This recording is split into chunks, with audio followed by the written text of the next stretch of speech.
Hi, I'm Rachel DeSando at Speech for Life, and this is Miss Kristen. Today we're here in honor of Autism Acceptance Month, and we're going to be discussing neurodiversity. So, have you learned anything new about Autism Acceptance Month recently? Yes, so there is a new research article from Harvard, and it says neurodiversity describes the idea that people experience and interact with the world around them in many different ways. There is no right way of thinking, learning, and behaving, and differences are not viewed as deficits. And I think this is beautiful. It's a beautiful quote from Harvard Medical School because it explains how we've kind of been doing therapy all along to support students' strengths in order to help them in other areas. Absolutely. I feel one of the biggest things that we can do for our students is meet them where they are and try to help maximize their outcomes instead of placing these neurotypical ideas on top of them and forcing them onto one path. So accepting where the child is and playing into their strengths so we can see more growth in their learning. Exactly. And we do that by embracing their interests and using whatever tools that they already have. When we do consults, families are wondering, how do we do this virtually? And what I love about what we do is anything in their home can be used as part of the treatment, and we love to see the things that they love. Absolutely. So show and tell makes it fun, and we can play different games, and even hide and seek is one that I know you like to do, Ms. Kristen. Yeah, I love to do that, and that way it engages the child, and you can also bring in any siblings, any family members, and we can help support you when you're engaging with your child in these various activities. So we can help support you in their natural environment without having to fight with changing locations or not being in a comfy, cozy place, and we just meet them where they are. Exactly, yes.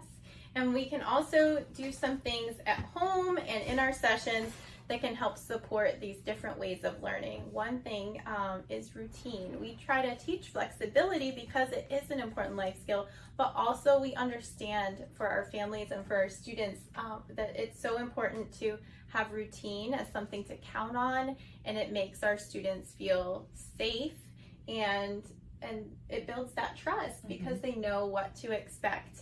And it makes transitions much smoother. Much smoother, but it definitely doesn't have to be this whole very rigid routine where we're not able to be flexible if that may be not working for the child for that day. Everybody has bad days and on and off times, so we're able to be flexible. But one of my favorite things to do for a routine is start off with a familiar hello song and then ending with a goodbye song. So that way the child knows, okay, we're singing our song, it's time to transition into our therapy sessions from our play, and now we're singing our goodbye song, so now they end that expectation. Exactly.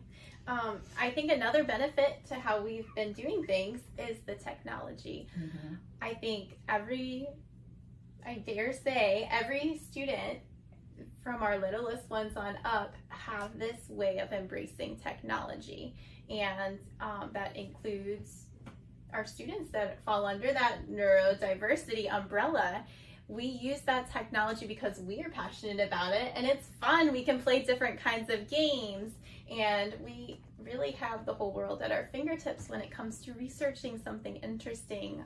I had a student teach me about a rainbow shrimp. Have you ever heard of a rainbow shrimp, Ms. Kristen?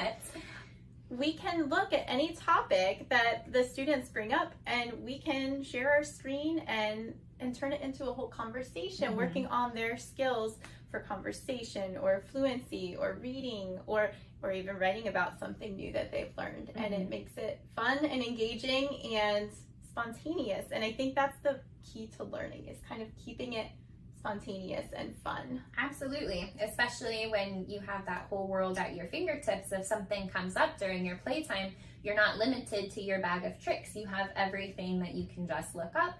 You can share the screen, you can find a book on YouTube, you can do so many different things to interact and engage and meet them where they are.